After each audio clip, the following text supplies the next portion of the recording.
পৌরসভার পৌর প্রধান পরিষদ মাননীয় শ্রী সঞ্জয় দাস মহাশয়ের নেতৃত্বে 18 নম্বর ওয়ার্ড জুড়ে এক প্রতিবাদী মিছিল 18 নম্বর ওয়ার্ডে পরিক্রমা করছে। এই প্রতিবাদী মিছিলের একটাই আওয়াজ, ধর্ষকের অবিলম্বে সর্বোচ্চ সাজা চাই, ধর্ষককে অবিলম্বে কঠিন সাজা দিতে হবে। এই প্রতিবাদী মিছিলের একটাই আওয়াজ, সিবিআই নাটক নয়, অতি দ্রুত বিচার চাই।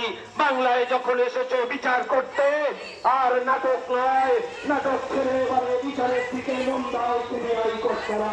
এটাই বাংলার মুখ্যমন্ত্রী মমতা বন্দ্যোপাধ্যায়ের একটাই দাবি। আর সেই দাবিকে আমরা সামনে রেখে তৃণমূল মহিলা কংগ্রেস, তৃণমূল ছাত্র যুব, তৃণমূল নবীন নাগরিকরা দক্ষিণ দমদম পৌরসভার 18 নম্বর ওয়ার্ডের পৌর প্রতিনিধি তথা দক্ষিণ দমদম পৌরসভার পৌর প্রধান পরিষদ মাননীয় শ্রী সঞ্জয় দাস মহাশয়ের নেতৃত্বে এক প্রতিবাদী মিছিলে তারা অংশগ্রহণ করেছে।